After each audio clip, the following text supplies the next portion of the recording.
Sup idiots and welcome to the review section of this level. To kick things off, we have this first cube right here, which is rather unconventional because of the timings, but all of the timings here are very consistent. Besides maybe this double click right here, which I didn't have a proper setup for, but that's okay, I guess.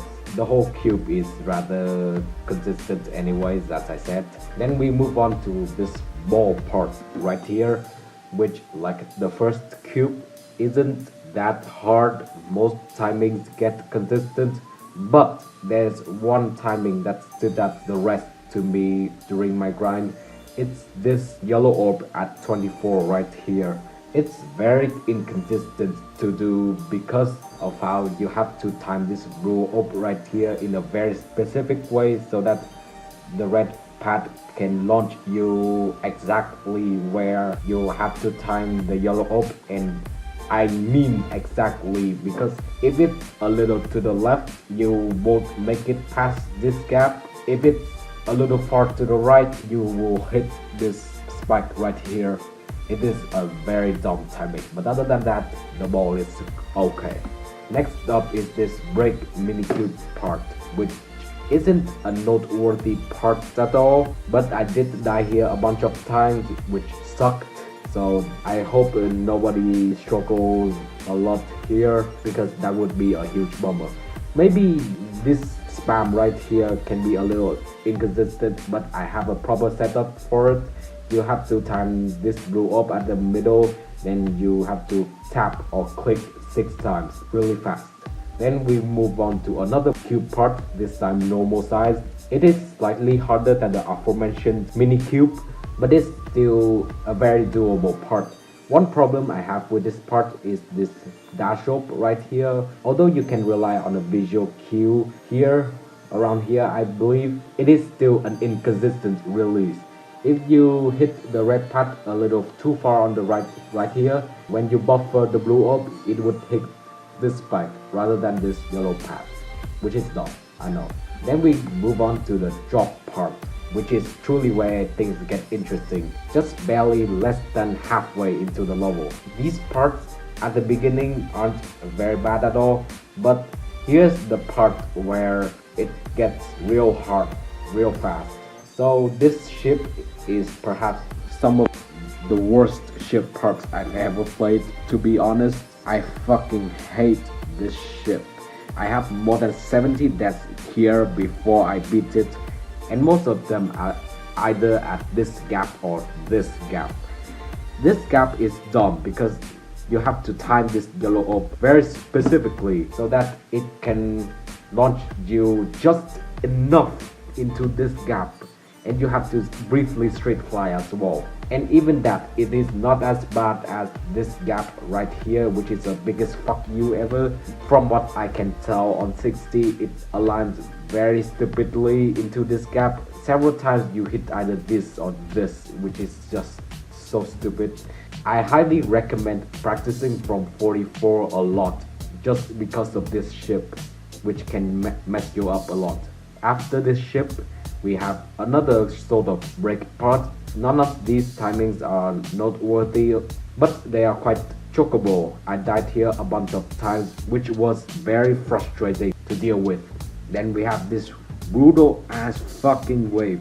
While I was glad that this wave wasn't as hard as I expected it to be for a top 150 demon, but it's still a very inconsistent part, and I died here around 30 times, I believe.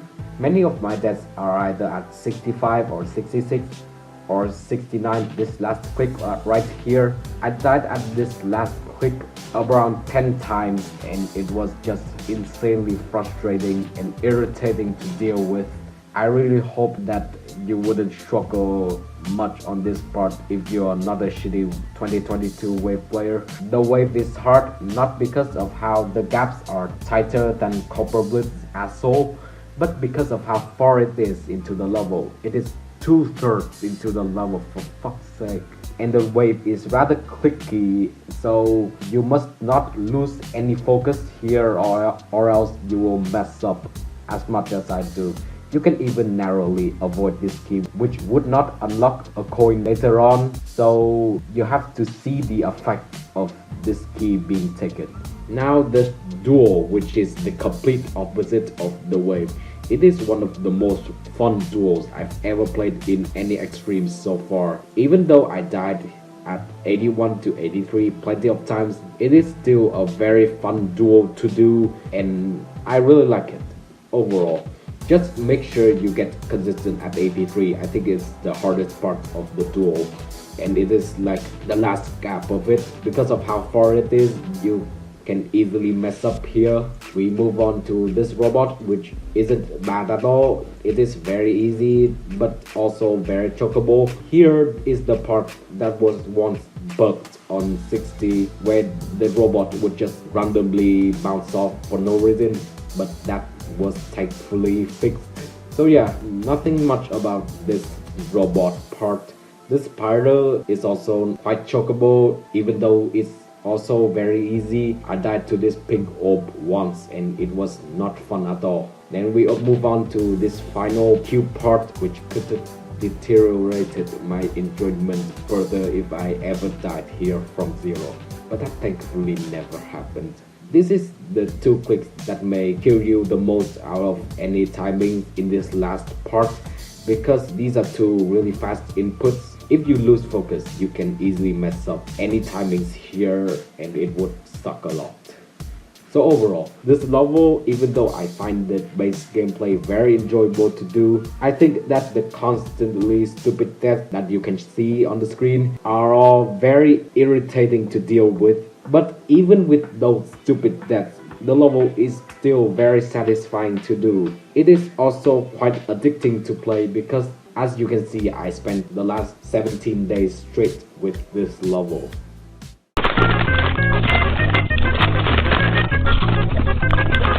About the decoration of this level, I can't help thinking that this level really feels 2018 in some sort of way. It's not like the greatest level ever, but it is also not bad at all. I don't really have anything much to say about it. It was indeed inspired by one of my favorite extremes, Black Blizzard. I don't really have a favorite part either, because all of the parts featured in this level are about the same quality, I would say. So yeah, thanks a lot for watching my shitty ass review on this level. Goodbye.